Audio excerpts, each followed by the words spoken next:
Je suis en vacances, oui, donc du coup j'en profite pour faire quelques vidéos, vous le voyez en ce moment j'en fais pas mal des vidéos et en plus de ça j'en ai profité pour enfin me mettre sur mon nouveau bureau, d'où le nouvel angle avec l'arrière.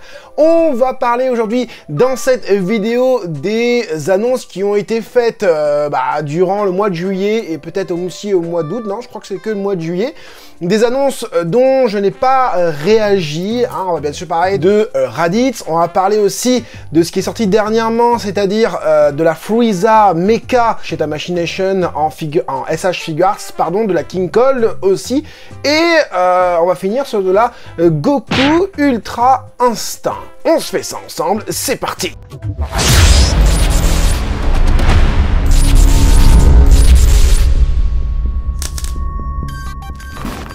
Hey, salut tout le monde, c'est Fantastark et bienvenue sur ma chaîne là où passionné rime avec qualité. On va aller du côté de chez Plex, hein, Raditz, qui a été annoncé au prix, vous le voyez tout de suite sur l'écran, de 29 700 yens taxes incluses, TTC, 27 000 yens sans les taxes. Je crois qu'elle est en une seule version, il n'y a pas deux versions. Après c'est de la Arise, hein, je n'ai pas dit, hein, c'est Arise ou Rise en français. Donc il n'y a pas deux versions, hein, c'est-à-dire que des fois on a deux coloris différents, des fois on a un coloris et puis le deuxième il y a une bonus parts.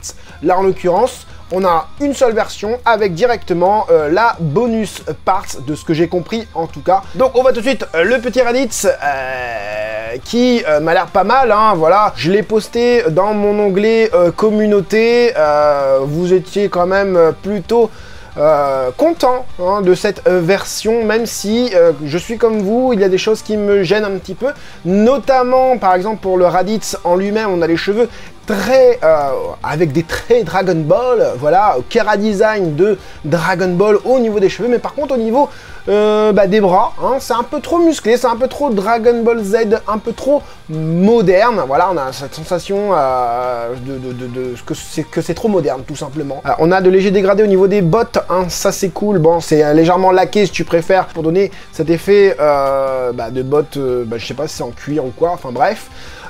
Au niveau de la morphologie du personnage, eh ben c'est plutôt cool. J'aime bien le regard qui s'en dégage. Et on a du coup la bonus parts, pardon, qui est autre que le fermier, j'arrive plus à parler déjà, qui mesure seulement 10 cm, hein, d'accord, puissance 5, 5 unités, qui est sans plus, pas hyper bien fait, pas mal fait, mais on aurait peut-être aimé un fermier un peu plus grand quand même. Donc la figurine, comme je le disais, donc c'est éditeur Plex, Dragon Ball Z, boule de dragon, 27 000 yens comme j'avais dit aussi, 28 cm de hauteur, donc si vous voulez la matcher avec des figurines Masterlease par exemple, hein, Nappa, Vegeta, etc. Vous pourrez le faire. Les échelles me paraissent plutôt bonnes. Donc la sortie prévue est pour novembre 2023. À savoir aussi une chose, la figurine c'est du soft vinyl, soft V, hein, soft vinyl. C'est-à-dire que la figurine est creuse à l'intérieur, elle est peinte à la main. Vous connaissez un petit peu ce que c'est la gamme Arise.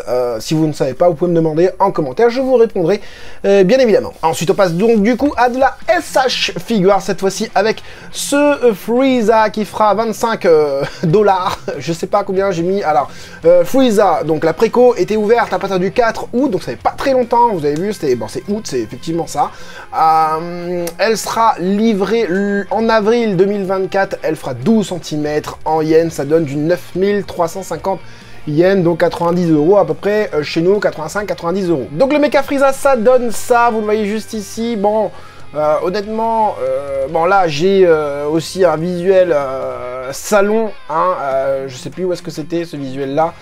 Enfin bref, comme ça donne envie, hein, ça donne plutôt envie, la queue, bof, bof, bof, hein, on n'est pas du tout au même niveau que la Metal Cooler d'avant, hein, clairement. Je sais pas, même il me paraît un peu court sur pattes, hein, ce petit Frieza. Les proportions sont pas géniales, je sais pas. Non, vraiment le bas j'ai l'impression que c'est pas la bonne échelle. J'aime, enfin, je suis pas fan du tout. Du rendu, même l'espèce d'oreille qu'il a là. Je regarde ma Masterlease, hein, de Ichiban Kuji. On n'est clairement pas au même niveau, hein. Elle est pas géniale, quoi. Je la trouve pas géniale, hein. Même si tu peux faire prendre pas mal de poses. Bon, ce qui est cool, c'est que voilà, enfin une SH Figuarts de Mecha Frieza dans cette gamme. Donc voilà, tu peux faire prendre pas mal de poses. Non, mais je vais pas être gentil, les mains sont trop petites. Ça ne va pas. Pour moi, il n'y a rien qui va dans cette figurine. Le seul truc qui est cool, c'est ça. Voilà, le seul truc qui est cool, c'est vraiment que tu peux le faire couper en deux par Trunks. Donc ça, c'est vraiment chouette. Donc je pense que c'est juste le corps. Ouais, ça va être cette partie-là et la tête. Que ce sera coupé en deux, donc ce sera les mêmes pattes, les mêmes queues, etc. Donc tu pourras reproduire cette scène de Trunks qui coupe Frieza en deux, donc tu vois, ça coupe sur le côté de la queue comme ça, franchement, plutôt cool. Et voilà ce que ça donne avec le King Cold aussi qui a été dévoilé, je sais plus si c'était à l'animé, je sais plus quoi, enfin un truc qui s'est passé à Los Angeles, c'est le SDCC, San Diego Comic Con. Donc voilà, avec une image un peu plus propre, hein, le Cold, sans plus. Au niveau des échelles, le Cold par rapport au Frieza, ça me paraît plutôt cool. Voilà, mieux que la Master Lease en tout cas. Voilà, encore un autre petit visuel, d'autres petits visuels. Voilà, le Cold, ça donne ça.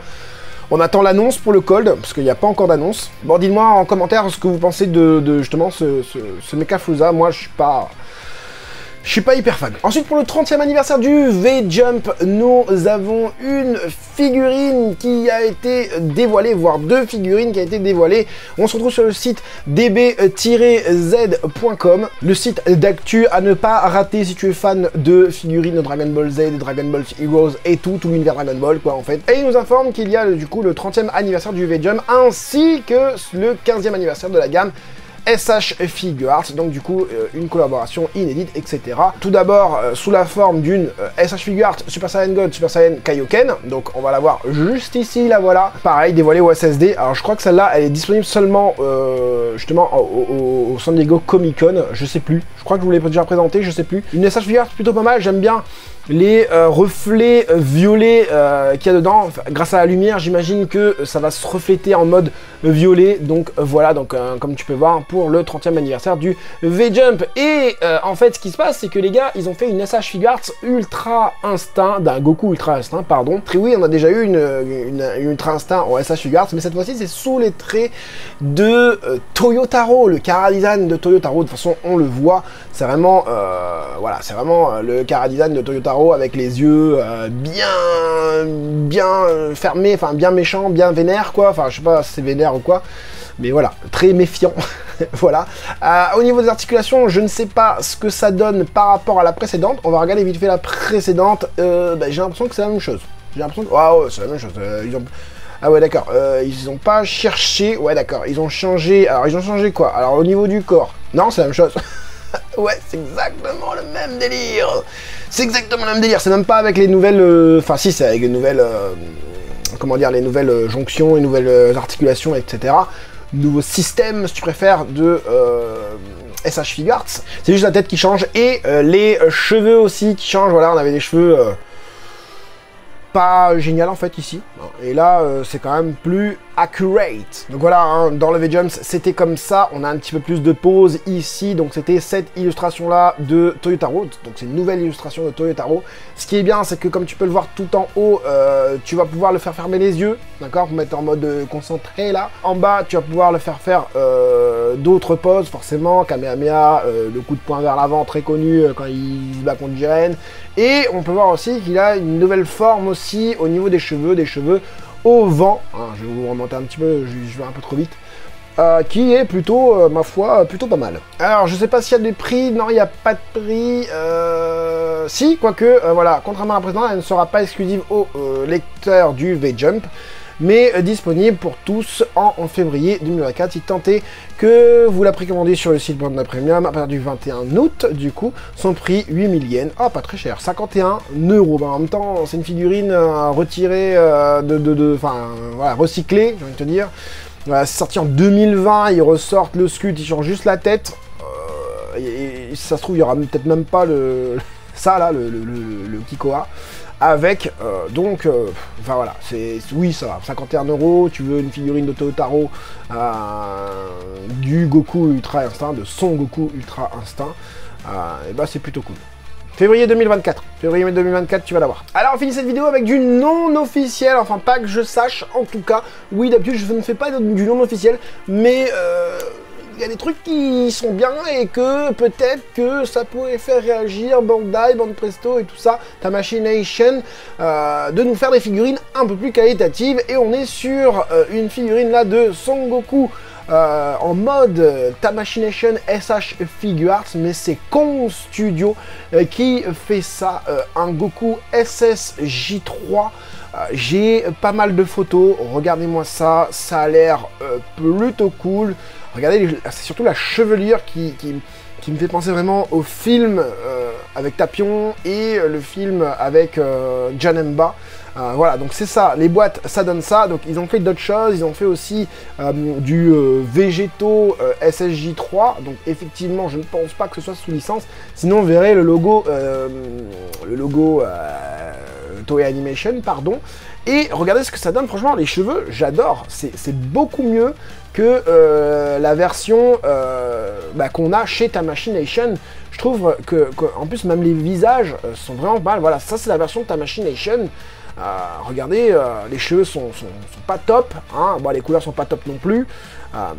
Les cheveux me paraissent plutôt petits. Le regard, il est pas génial avec tous les regards qu'il a. Et là, on arrive sur quelque chose de plutôt, de plus accurate, de plus fidèle par rapport à ce que l'on connaît du personnage. Et franchement, non, là c'est top. Regardez quand il se transforme.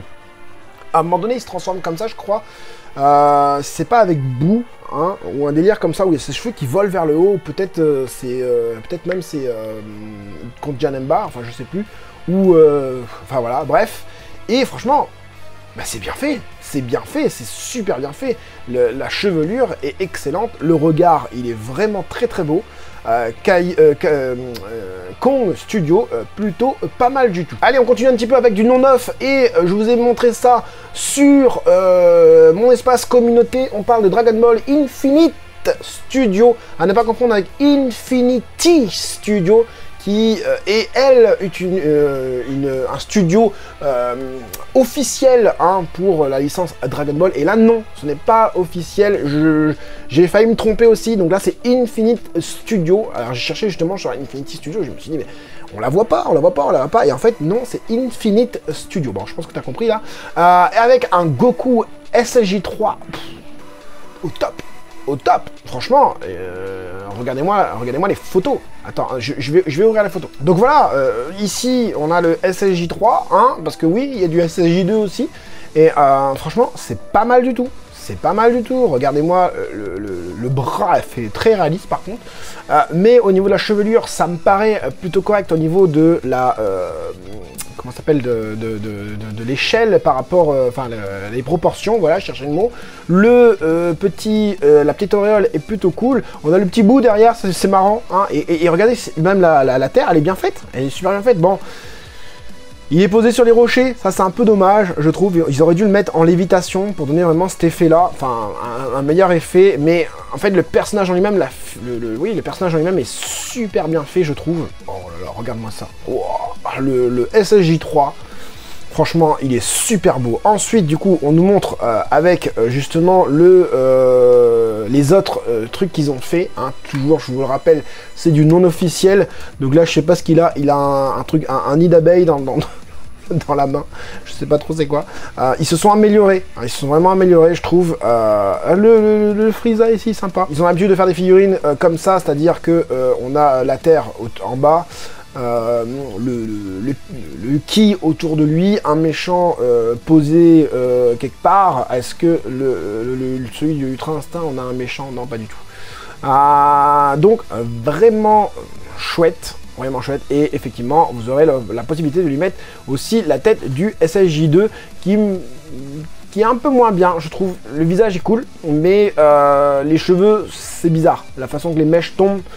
C'est un petit peu bizarre, mais ça reste vraiment cool et ça reste vraiment qualitatif. C'est quelque chose qu'on a rarement vu. Même en studio officiel, franchement je trouve ça super beau. De toute façon, vous me l'avez dit en commentaire lorsque j'ai posté mon post que vous la trouviez incroyable. Le petit bout est plutôt pas mal, dommage pour le visage, ils auraient pu mieux le faire. Regarde-moi ça, mais regarde-moi le petit sourire là, oh il est beau, hein. Ouais, franchement il est beau. Franchement il est beau, les vêtements dignes d'une résine, c'est-à-dire avec les mailles et tout, le brush est pas mal du tout. Bon, les muscles sont pas très accurate, mais ça par exemple, ça c'est super beau, quoi. Voilà pour la petite vidéo récapitulative du mois de juillet et août, des choses que je suis passé un petit peu à côté. Je vous ai pas montré en vidéo, bah oui, j'ai une vie personnelle qui ne me permet pas de faire des vidéos tout le temps. Là j'ai un peu plus de temps, je suis en vacances comme je vous le disais. Si vous aimez ça et que vous regardez mes vidéos, je vous invite à mettre le gros like, à vous abonner hein, bien évidemment, hein, si vous êtes en vacances, abonnez-vous pour que à la rentrée vous ayez toutes les infos concernant l'actualité Dragon Ball en figurine. J'espère en tout cas que cette petite vidéo vous aura plu et vous aura aidé, vous les collectionneurs, à faire votre futur choix. C'était Franzy Stark, à la prochaine. C'était cool hein, l'autre angle, hein, mais celui-là ça fait du bien. En plus j'ai un beau bureau, je vous ferai un petit room tour un jour, pas maintenant, pas maintenant. Allez salut.